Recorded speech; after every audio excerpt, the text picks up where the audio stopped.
Good morning, or good afternoon, or if you're like me, good evening. Hello from Beijing. I'm Scott Kennedy. I'm the Trustee Chair in Chinese Business and Economics here at CSIS, and I am delighted to invite you to this event, U.S. China Scholarly Recoupling, the Path Forward. The occasion for this event is the publication of a new report, U.S. China Scholarly Recoupling, Advancing Mutual Understanding in an Era of Intense Rivalry. This report is the culmination of a 2-year effort to rebuild scholarly ties between the United States and China that were interrupted as a result of the pandemic and still face challenges because of growing strategic tensions. There are a lot of people who have played an important role in this initiative and in the production of the report that we're releasing today. First are my friends and colleagues at CSIS in the trustee chair. Many people have been important in putting on the conferences and helping us create this edited report. And I just owe so much to all of them. At Peking University, the Institute for International and Strategic Studies, our partner, has just done an amazing job and showed real leadership every step of the way. The Henry Luce Foundation has provided funding and encouragement and guidance for the past 2 years, and we couldn't have a better foundation partner for this project. In July of 2023, CSIS led a delegation of leading American experts to Beijing, where we had a conference at Peking University for 2 days, and then we visited with the policy community for the rest of the week. In October of 2023, CSIS hosted a delegation of leading Chinese scholars to Washington, where we did the same thing again, 2 days of meetings and then engagement with the policy community. 25 of the participants in those 2 conferences contributed essays, which form the basis of today's report, which is built on their participation in this initiative and other experiences they've had throughout their careers. The result is today's report. And so today we want to share the major findings and key takeaways from the report for both the scholarly community as well as for policymakers, and both in the United States and in China. Today, I am delighted to be joined by 5 of the contributors who really know their stuff, and I have their utmost respect. I did before this initiative, and even more so after this initiative. I'm going to introduce each of them now, and then I'm going to get the ball rolling by asking them an initial question. We'll then have a little bit of a follow-up conversation, and then all of you who are watching live can submit questions to us by going to the webpage for this event on csis.org. So let me introduce my colleagues and partners in this project. First is Tiejun, who is president of Peking University's Institute of Strategic and International Studies. He showed tremendous leadership from beginning to end of this initiative, and I think he's just really a fantastic scholar and a real leader for the scholarly community of international relations. Yesterday, we were proud to issue a new podcast on China Field Notes with an interview with Tiejun. Thank you for joining us today and for everything that you've done. Next up is Scott Rozelle. Anyone who's been watching a CSIS Trustee Chair event over the last 2 years knows and loves Scott. He's a senior fellow at Stanford's Freeman Spogli Institute for International Studies and co-director of Stanford's Center on China's Economy and Institutions, and yes, our partner for Big Data China. Zhang Ran is an associate professor at Peking University's Graduate School of Education and affiliated researcher at the Women's Study Center. Her research interests include child protection, private education, gender equity, educational law and policy, comparative education, and qualitative methods. I need to emphasize that she has a PhD from Indiana University, where I also spent several years of my life. And I'm glad to call her a friend. Deb Seligsohn is an associate professor of political science at Villanova University. She is currently also a senior associate with us here in the Trustee Chair in Chinese Business and Economics, as well as a senior advisor at the Penn Project on the Future of U.S. China Relations, and an associate at the Center for the Study of Contemporary China at UPenn as well.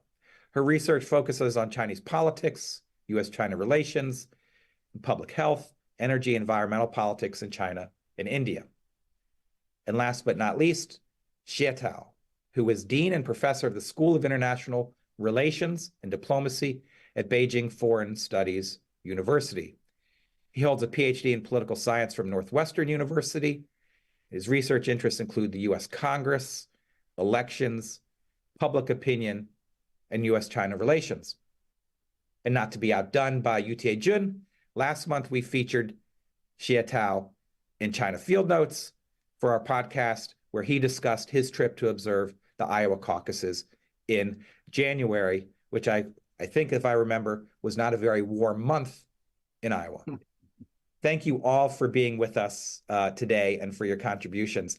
Let me start off with Tiejun. It'd be really helpful for the audience if you could discuss a little bit about why Peking University decided to emphasize this project with CSIS on rebuilding scholarly ties. You know, we are a political economy organization within CSIS. You do strategic studies.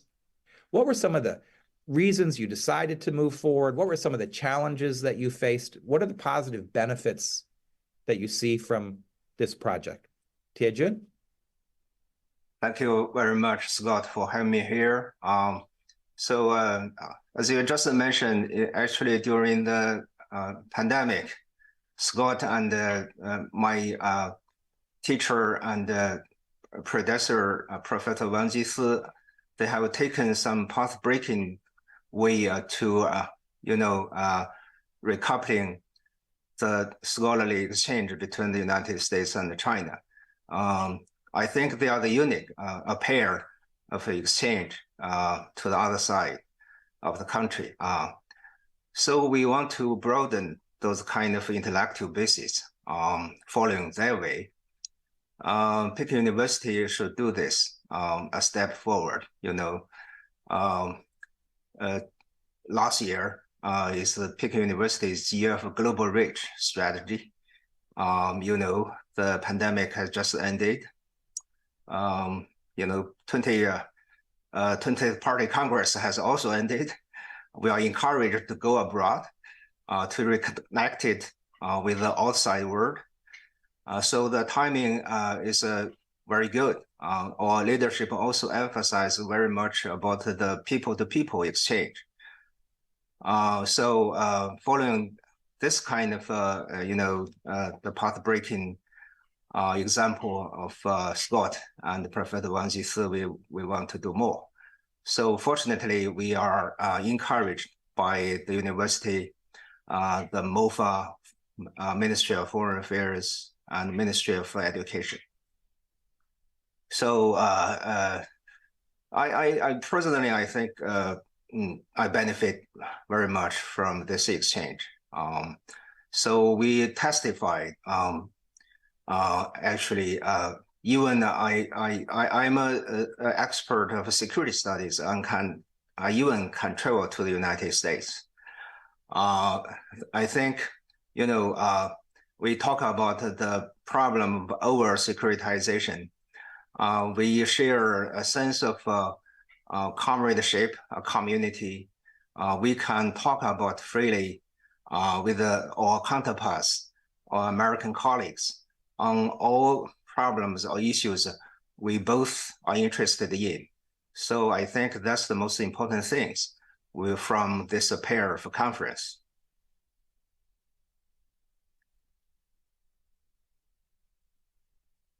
Yes? Sure. Thank you so much. I didn't want to interrupt if you had more, but I appreciate that's a great opening. Let me turn now to Scott Rozelle.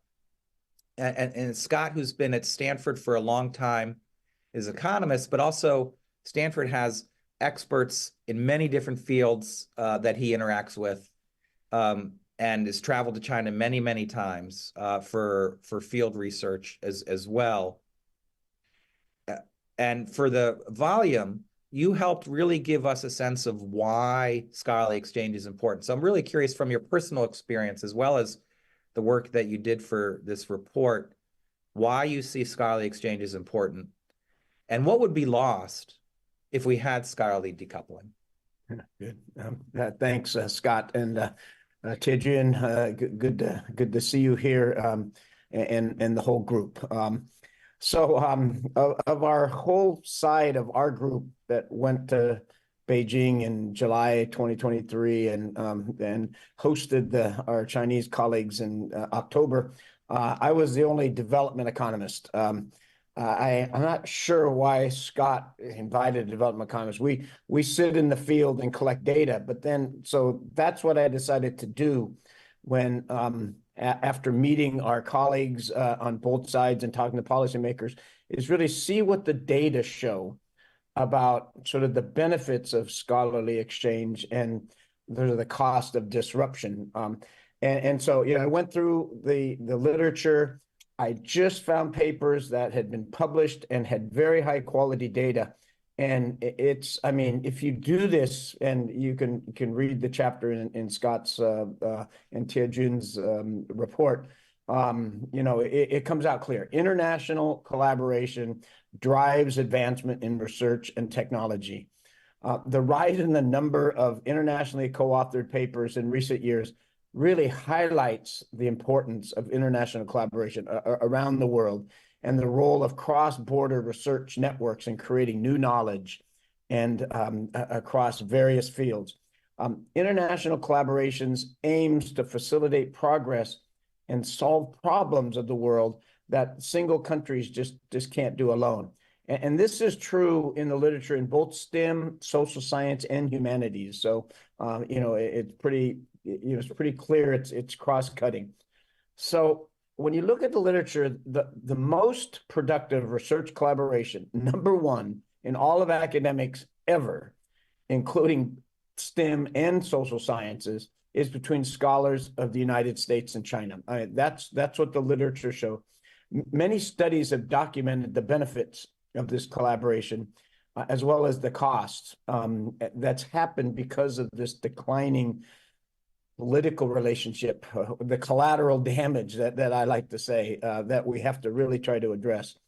And now, I know we need to take national security concerns very carefully. It's very important, but it's equally important to then sit back and assess the costs of what happens with this decline.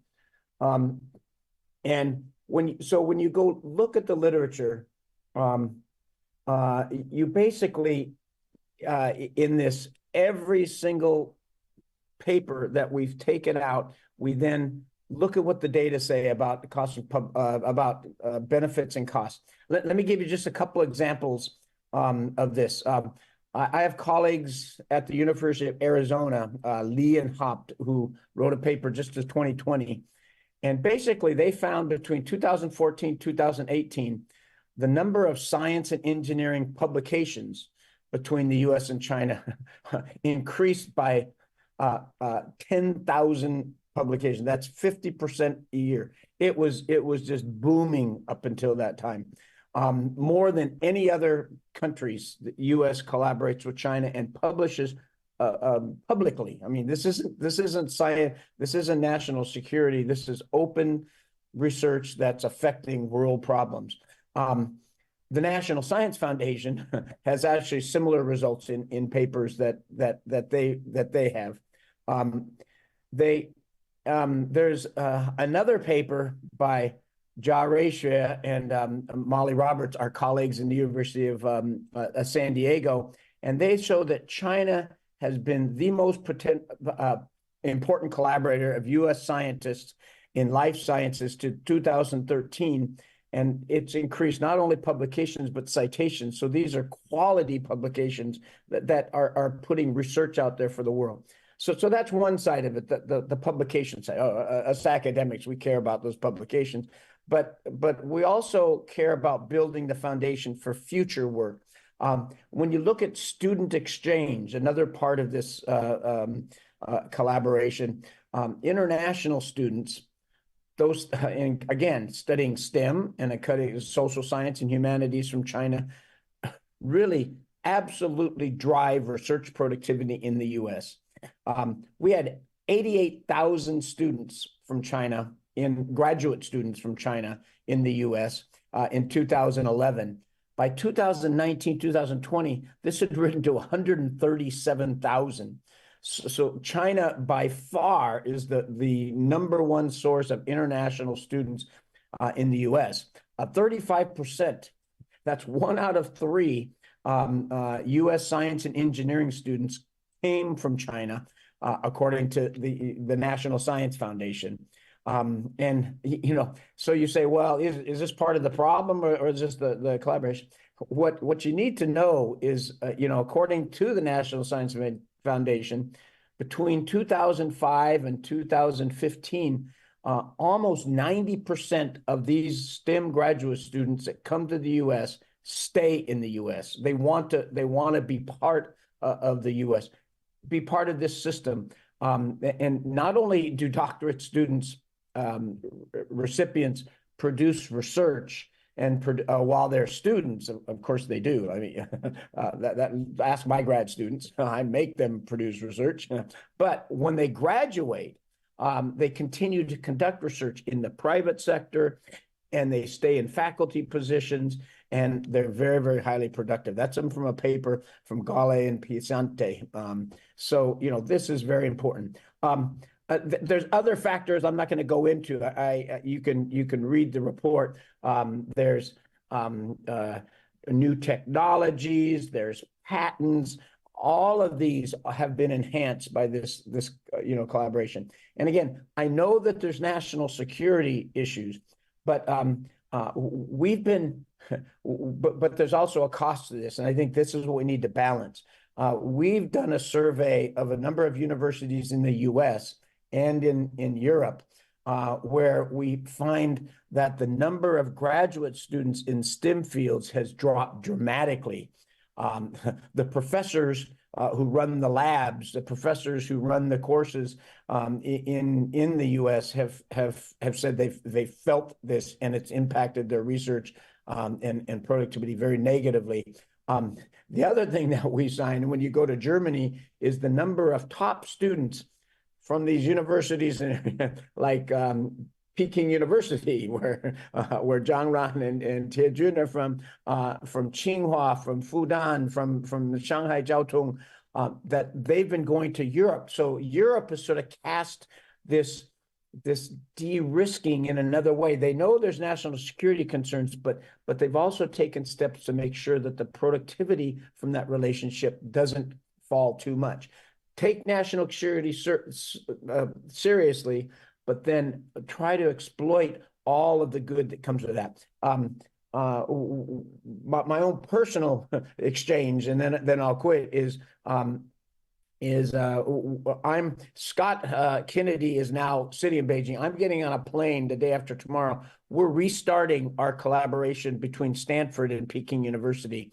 We're having 27 students coming off.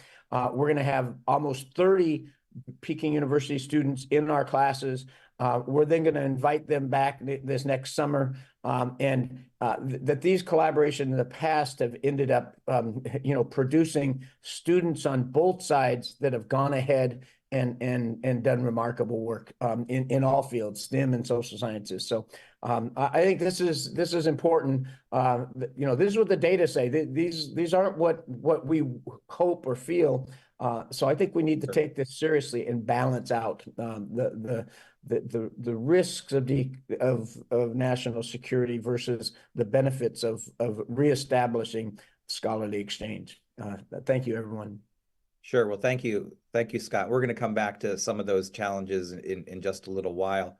I want to turn now to Zhang Ran, who is an expert in education. The rest of us study and we teach, but she's actually an expert in what we're doing, pedagogy, within China and comparatively and internationally. And Zhang Ran, your chapter on scholarly cooperation programs, including Fulbright, was really an eye-opener for me. And I was wondering if you could talk a little bit about, based on your experience as well as the data that you found, where you see those kind of programs fitting into the relationship. Sure. Thank you, Scott. It's really great to be part of the project. I still remember very vividly on that not very hot summer day in July 2023. I was really thrilled to see and to be part of a group of American and Chinese scholars sitting around a very, very long conference table at Peking University. We were really separated for too long. In this book, I contributed a short chapter on the history and the impact of the Fulbright program. As many of you might have known, the Fulbright program was initiated in 1949, actually by drawing upon revenue from selling of the surplus war property of World War II. It was like a novelist creation. China was among the first group of countries in the Fulbright program. The scholarly exchange between U.S. and China stopped, unfortunately, in 1949, but resumed in 1980. It was terminated, and as you know, in 2020. There are different types of Fulbright, and in this particular chapter, I'm only looking at two. One is the U.S. scholar, and the other, what is called visiting scholar. And in this context, it is the Chinese scholar. I checked the data over the past nearly 40 years between 1980 and 2020, a total of about 1,800 scholars have participated in this two program, with nearly 800 scholars from the US and a little bit more than 1,000 scholars from China. Well, in early years, there were more US scholars than Chinese scholars. The number of Chinese scholars nearly doubled in 2004 after the two governments signed an agreement to expand the program and to have China partake in cost sharing.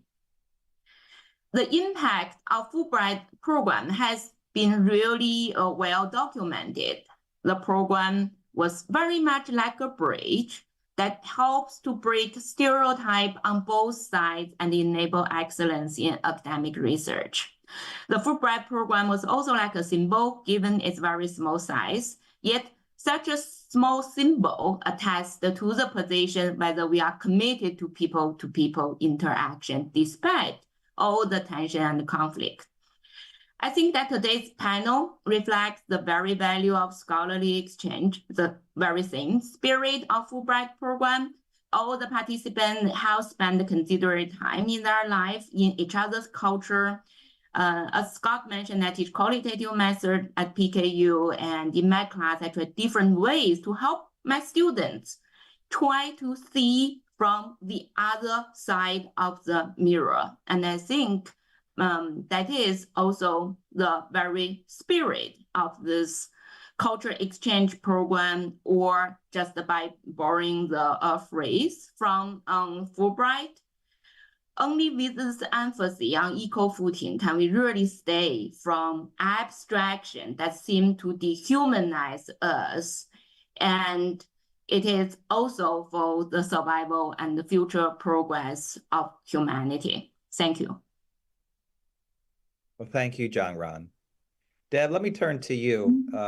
You have a unique experience set of those who are joining us today, because you're a fantastic professor. You've also worked in the nonprofit sector, and you've worked in government. So you've seen U.S. China scholarly exchange from multiple perspectives. And also you work on areas regarding public goods, like climate and public health. And you know both the science and you know the politics. Tell us a little bit about the value and benefits of scholarly cooperation for climate, public health, and related areas? Well, I think both those areas are areas where everyone is agreed that we don't make progress unless there is progress in both the United States and China. These are global issues that require the engagement of the whole world, but definitely the two largest economies, and one of them, one of the largest populations in the world, and the other, the source of an enormous amount of research, you know, for decades. And now China, it's equal in sort of the science and technology sphere. So it's impossible to imagine progress without the engagement of these two countries. Our cooperation goes all the way back to 1979.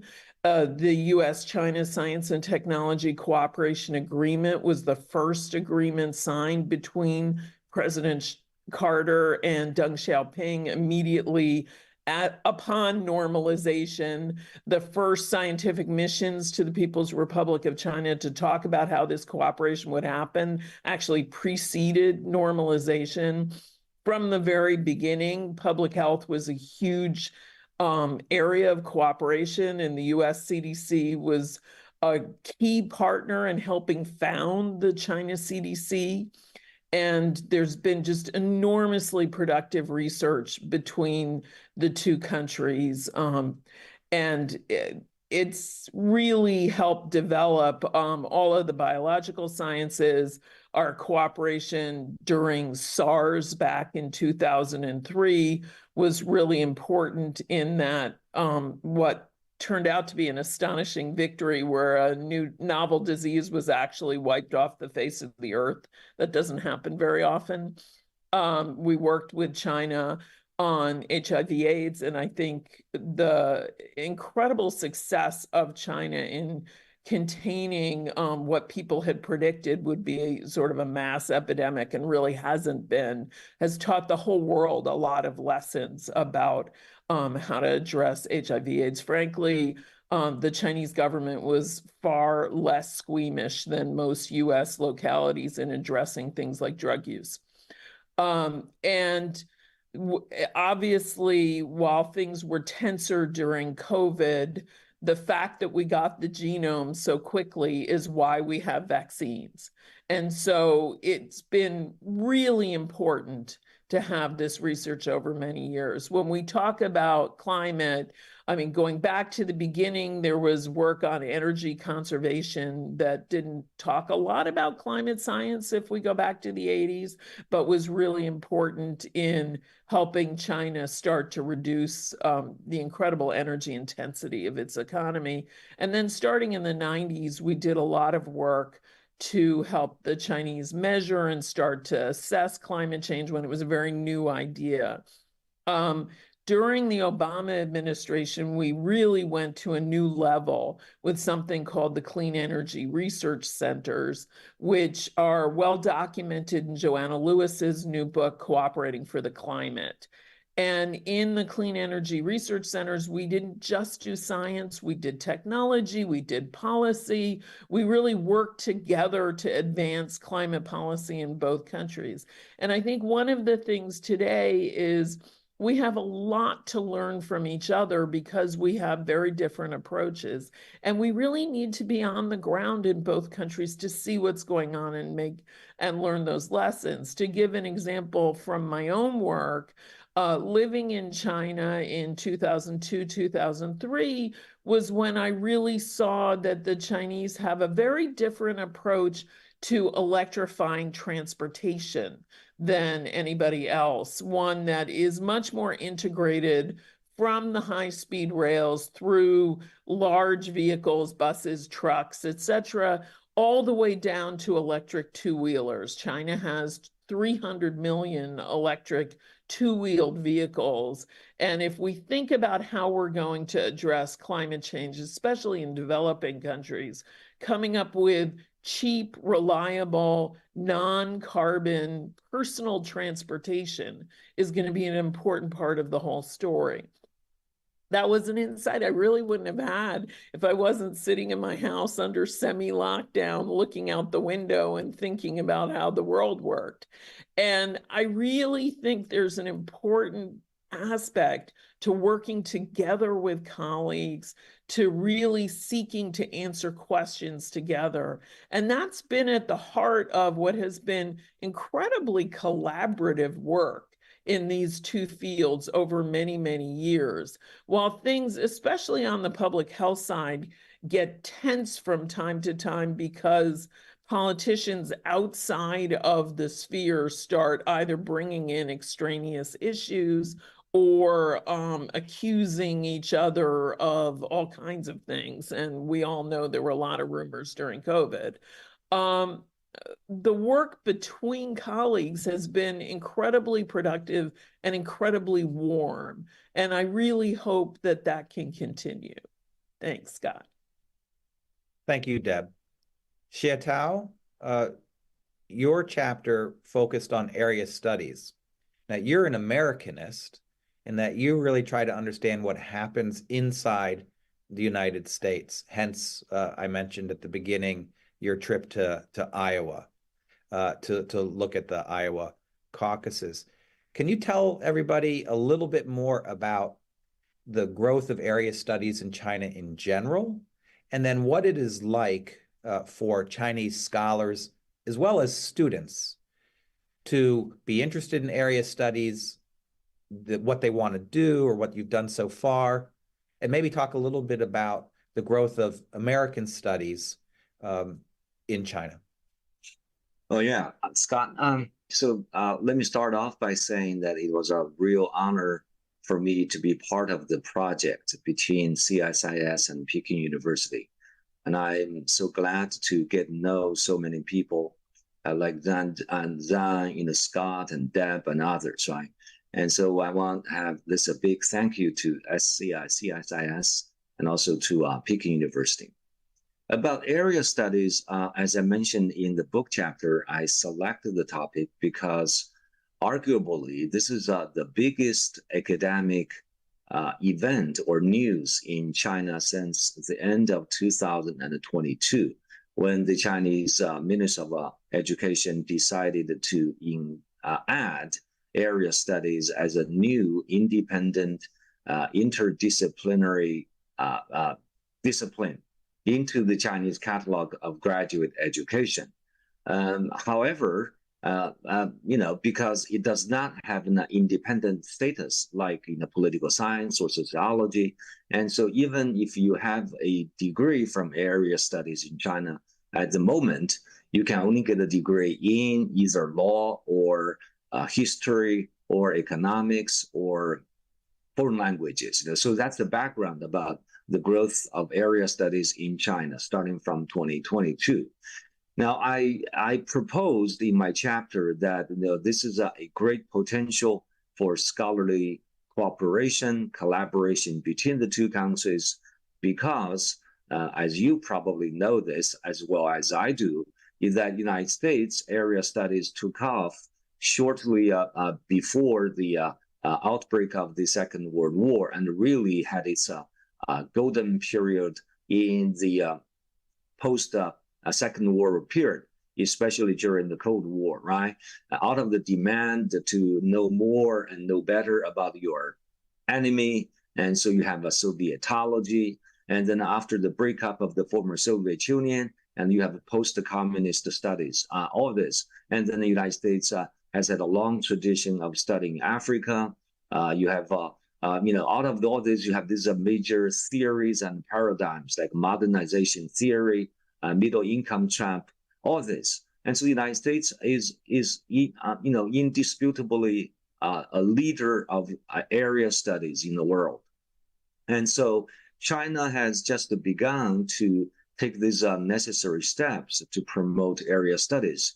One indicator of how enthusiasm, how much enthusiasm there is on Chinese college campuses is that today, Scott, you flip any of these newspapers or social media by Chinese universities, you would often come across a piece of news announcing that a new area studies institute or center or school has been established, and there's almost a daily conference on area studies. Okay, so this is a really big, I would say the biggest news in 2022, right?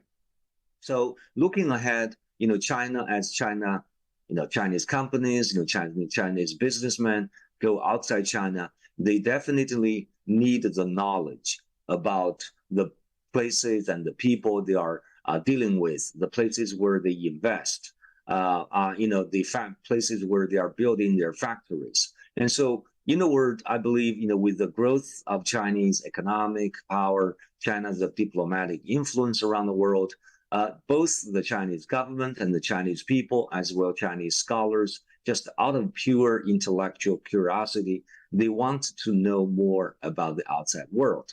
And there is indeed so much that we can learn from American counterparts in, for example, methodological training, theory building, annual conferences, collaborative research, blah, blah, blah. So that's what I proposed in the book chapter. And so I do look forward to a new era of U.S. China scholarly cooperation in area studies fairly soon. That's super helpful.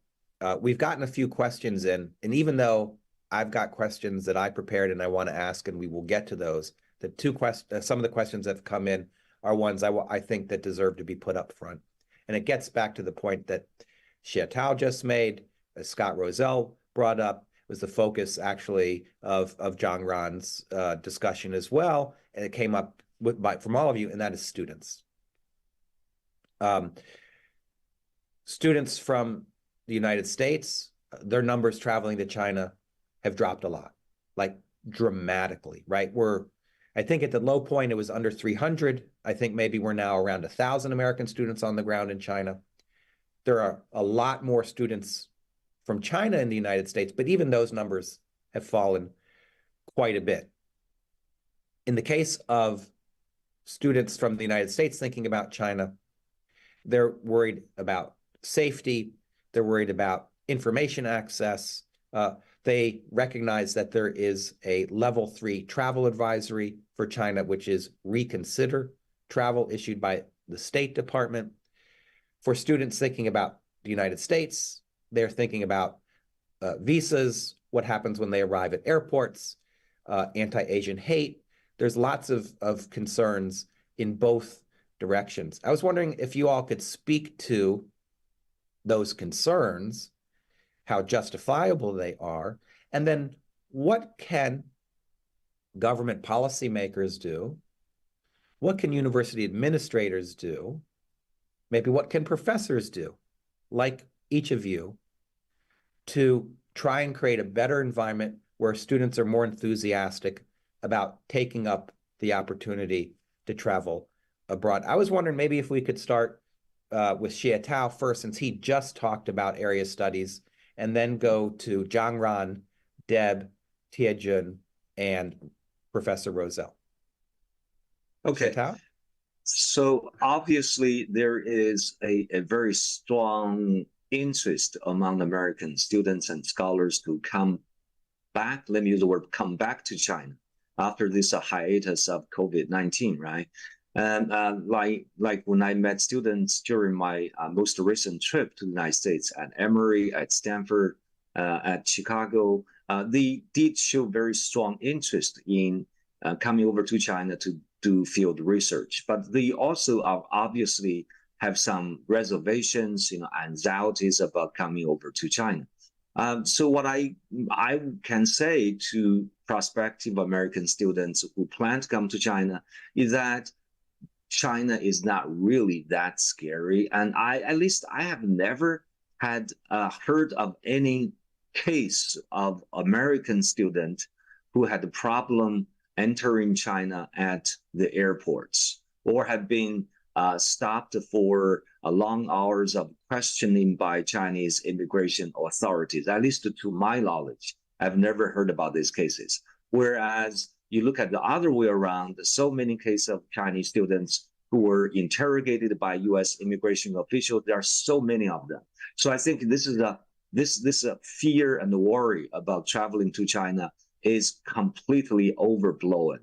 And of course, the State Department didn't help at all by putting this level 3 travel advisory. So again, if there are American students who are watching this Zoom event, please come over to China. And I believe, I cannot reassure you 100%, but I believe that you would have a wonderful experience here. Zhang Ran? Sure.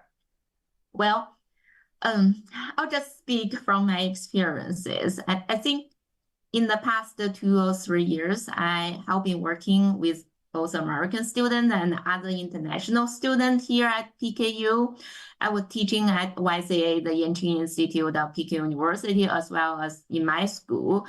And we really have like very valuable research done, even during the pandemic by our American students. And actually, I was just chatting with my advisee, American student this morning, and he is planning to do some law-related research in Hong Kong starting this summer. So that being said, I have to say that PKU is probably not a typical case. Otherwise, we won't see the aggregated number is so low. But still, I think we are making some positive progress here in China. Even the top government like authority are announcing that they are trying to like really address the barrier that keep foreigners from coming to China. So I believe, and this cultural diplomacy, I believe face-to-face interaction, I think we can also really know about each other, both at the same time know about ourselves, but really like interacting with the other part. And that's, at the same time, I sometimes are sympathetic to a lot of friends who have the concern of either going to the United States or coming to China. Why? Because their fear is very much grounded in this over-securitization on both sides. And I think, and with the work done by Scott and by Tiejun, by a lot of other scholars here, and that is the issue really we have to deal with, and we cannot really blame like ordinary students or citizens from like taking trip to each other country out of that fear. It is not really their responsibility. Thank you. Yeah, sure. Deb? I think there are 3 things that we have to address. The first is sort of the fears that exist in both countries about either problems at the border or problems once we arrive. And I completely agree with Xie Tao that I also have not heard of any students running into problems at the border. However, in China. However, there are problems with professors running into problems at the border and professors being invited to drink tea once they've arrived. And it's very difficult for students to feel confident going to a place that their professors can't vouch for. So we need to solve the whole problem of scholars and students on both sides, because it's definitely true that we're hearing more and more stories of Chinese scholars and students being stopped. And, when you're hearing about undergraduate students being questioned, these are not people with high-tech skills. And so we really do need both countries to figure out how to make a more comfortable experience for traveling back and forth. And I hope the 2 governments are talking about it. I think in both cases, it's something the foreign ministries have relatively little control over, what happens at the border. And so it needs to be a whole of government decision to try to do it. And I really hope it can be done. And I 100% agree that we've got to get rid of this level 3 travel advisory. There are people for whom going to China is risky. They don't tend to be students or scholars.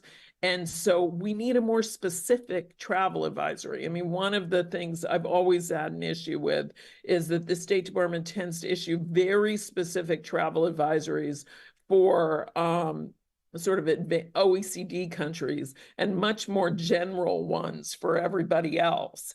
And specificity helps advise, because universities are afraid to send students with a level 3 travel advisory. There's just no question about it. The second thing we need to do is renew the U.S. China Science and Technology Cooperation Agreement. We need government imprimatur that working together is important. We now have a 6-month renewal through August. That's great. We need a full 5-year renewal.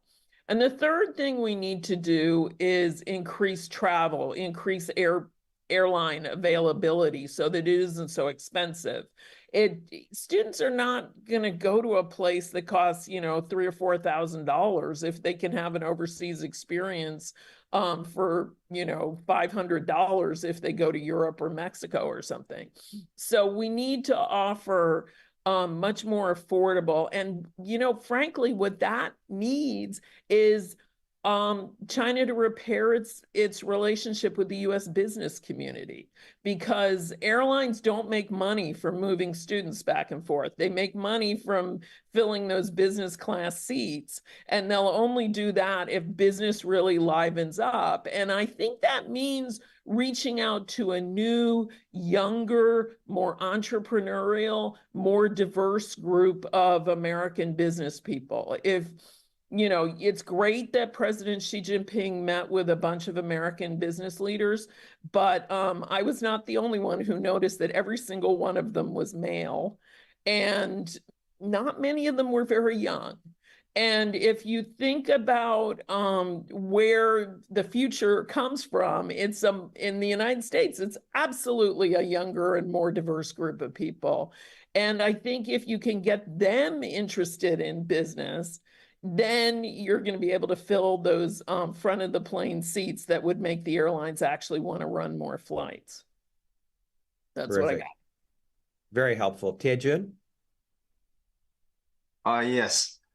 President Xi, offered to invite 50,000 American young people to visit China. But until now, it seems to me that not so many come to China. For the safety of foreign students in China, I agree with Xie Tao. For my knowledge, at least, I haven't heard any, problems until now, especially on campus of Peking University. I have never heard of this kind of things. I have supervised many foreign students from Japan, from UK, from France, from the United States, a lot. I think more than 30 altogether. So I would like to do my best to teach, to advise them. I also host the visiting scholars. If they are here, I try to make arrangement for their, if they have the they would like to do some interviews here, I would make the arrangement to facilitate those kind of interviews, and have good connections with our American colleagues in American universities, and they will recommend students and visiting scholars to our university. I think no problems for my part. Maybe some problems on the Chinese side we can improve now is to facilitate the process. Maybe the leadership has said, many good things, good words, but how to implement it to make it more effective effort. We need a closer coordination between the different agencies of the country. I think that's a problem now. sometimes my sense is a kind of a paralyzed system for some time. You know, I did. We have Downs the pair conference, you know, but actually the devil always is in the details. There are many problems we have to deal with actually. So that's my. Thank you, Scott. Yeah, there's not a lot more I can say. I thought that they've covered this really well, all my colleagues here. I just want to say I want to reiterate one thing, and that is what I think all of them said, but especially Tiejun and Deborah, is the devil's in the details. That's the problem. So our students, graduate students and undergrads, I think you know that it's not only that they say, well, I am a little bit afraid, or my parents are afraid because of the travel advisory, which we have to get rid of, number one. I would say, hey guys, there's two things you need to worry about in China. Two things. Where's that from? That's not me. There's two things you have to worry about. And one, if you go to rural China, you got to worry about dogs and nothing else. Just don't pet the dogs and you're perfectly safe. In urban China, it used to be zero you had to be worried about, but now you have to be worried about the Meituan bikes. This is the DoorDash bikes that run around. That's it. I mean, it's safer in China than in the U.S. And I mean that. And they just don't get that. But the other thing is the deeper issues of going to China and doing research, or coming from China to the U.S. and doing research, and it's this, it's the lack of details. So we have at Stanford, we just ran a meeting with our grad students. We had about 25 grad students who want to come to China to do research, and that we went across the university. And we had to have a data privacy office come, a risk office come, a research office come, a safety office come, a GURP. I don't even know what GURP means. It's risk assessment office. And the idea is that everyone said, we encourage you to go to China to do your research. We're here to support you. We don't know what the other guy's doing, number one, and we don't know what China wants. So if there was details on the data law in China about what you can do and what you can't do, this is going to trigger a lot of that. So I think that it's exactly what my colleagues have said. We need to push forward on making this clear and transparent to facilitate this scholarly exchange. So I'll just stop right there. That's really helpful.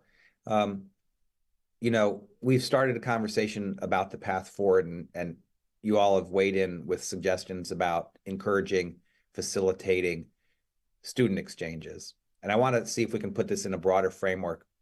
There was not a single universal point of view in this volume from the contributors or at the conferences. There were lots of different points of view, including some who were very anxious about travel. There were people who were worried that the value of travel and visiting and doing research wasn't what it used to be. And I want to make sure that people understand that there's a whole range of point of views in this. I tried to pull that together at the end with a chapter to try and identify how to make sense of the various proposals that people had, and also to put it in the context of the debate about national security. Because as Scott Rozelle mentioned at the beginning, there is this view that there's a trade-off between scholarly exchange or doing business on the one hand and national security. And yes, there are national security risks from these things, but there are also national security benefits from scholarly exchange and from doing business and being connected. We have to worry about acts of commission, risks that occur because we do things, but we also have to worry about acts of omission, risks that occur because we do not do certain things, like not traveling and not understanding the other, not having lines of communication to avoid a crisis or to deal with a crisis. And that we need to figure out how to balance those different kinds of risks and in the context of having a relationship between the two most important countries in the world, at least the most powerful. And that's a hard job. And what I conclude is that it's going to take, there's not only governments, it's going to take university administrators, department chairs, foundations, publishers of journals and books, as well as scholars and students. We don't have much time left in the hour, and I was wondering if I could ask each of you if you had just one suggestion about how to appropriately calibrate the coupling with China to maximize the benefits or limit the downsides. What would that one thing be? Folks can go to the report and get all of the details about the many different things across the chapters and that I pulled together in the conclusion. But if there's just one suggestion that you have, whether it's for government or universities or students or others, if you could propose that. Why don't we start with, we'll go with Deb, Zhang Ran, Tiejun, Scott, and Xie Tao. I think the key thing is to recognize that academic research that is going to be peer-reviewed, published in academic journals is never going to be a secret on either side, and that it's not involved with either trade secrets or national security, that we need to recognize what academic research is, and that would really help inform the discussion. Zhang Ran? Well, I would say we are all human beings, and we are definitely more alike than being different from each other. So I'll just put ourselves into the other's shoes, and in Chinese, 穿成别人的鞋才能知道合不合脚. And in that way, and we can actually overcome a lot of anxiety and find solution for some problem our own. Thank you. Tiejun? Yes, I think first of all, we need to relatively clearly define the national security concept. So what is it? What are not national security issues, especially regarding the scholarly exchange? So for that kind of a purpose, we need the transparency, as Scott mentioned, and the legalization process should be transparent, and we should be more professional. You know, if everything, I'm a security expert actually, so I do think we go too far. So if we define national security in this way, we will become more insecure. Actually, the development and the people's security is I think the preconditions of national security. Without kind of a development or a normal exchange, people will feel insecure. So that's the opposite of national security. Yeah. Scott? Yeah, just to be quick, I mean, transparency. I think that, you know, that's what we need. But I also want to reiterate one thing. I want to go with Deb in her idea is we actually have the institutions are there for worrying about securitization of research. You know, within the university, you know, let's let graduate students come to the U.S. and our graduate students, you know, go to China. Is at Stanford, at all universities, if there are really national security programs that create something that's secret, there's already institutions in place that keep it there. Everything else, it's just we want transparency and what's national security, what's not, and let's just bloom over what's not, and it's going to make the world a better place. It's going to make our overall relationship better too. Xie Tao. Well, well, they have said everything I want to say. In fact, I would just say, let me borrow this classic statement from constructivists in IR. Anarchy is what you make the world of, right? And I think, an enemy is in the eyes of the beholder. And so if American law enforcement officials, FBI agents, they view every and each Chinese student as a potential spy, and then that will become kind of a nightmarish self-fulfilling prophecy. So taking off that kind of lenses and look at Chinese as students as who they are. And so don't turn otherwise that potential friends of America into staunch, I would not use the word anti-American, but turn otherwise friends into potential, enemies. And so I do believe that Chinese students and scholars are sincere in coming over to America to learn, to study, and they want to befriend America. They don't want to be an enemy of America. In the first part of the conversation, you all discussed a wide range of issues that affects scholarly cooperation between professors, students, universities, identified the opportunities, talked about the various risks. We also emphasized that addressing a lot of the challenges is about the details. As Tiejun said, the devil's in the details.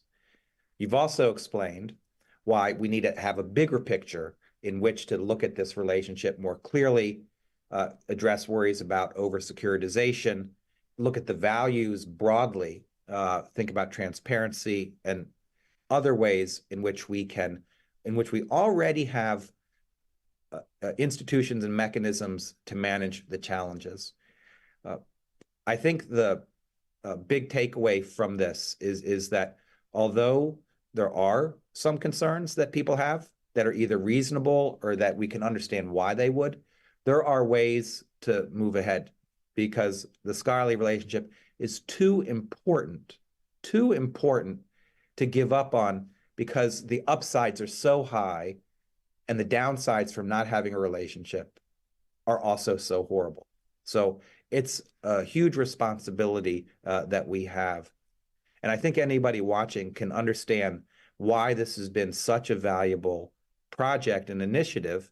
And I can say why it's been such a privilege to work with this group of scholars, those that are in the program today, Deb, Scott, Ran, Tiejun, and Tao, as well as all of the others who joined us in Beijing and Washington, and why it's been such a great experience for CSIS to cooperate with Peking University, to have the support from the Henry Luce Foundation. We, I think, have touched a nerve about what is critical in the relationship and tried to provide a path forward. But we're not fully down that path. There's still a lot to do, and it's going to take work by governments, scholars, students, foundations, publishers, and universities working hand in hand to address these challenges. I'm glad that we've made progress. We've got a lot to do. And I know that everyone that's part of this initiative, and hopefully those that are watching, are up to the challenge. I want to thank all of you for watching today. We welcome your feedback with the report, with the initiative, and we look forward to seeing you all in the future. Thanks so much.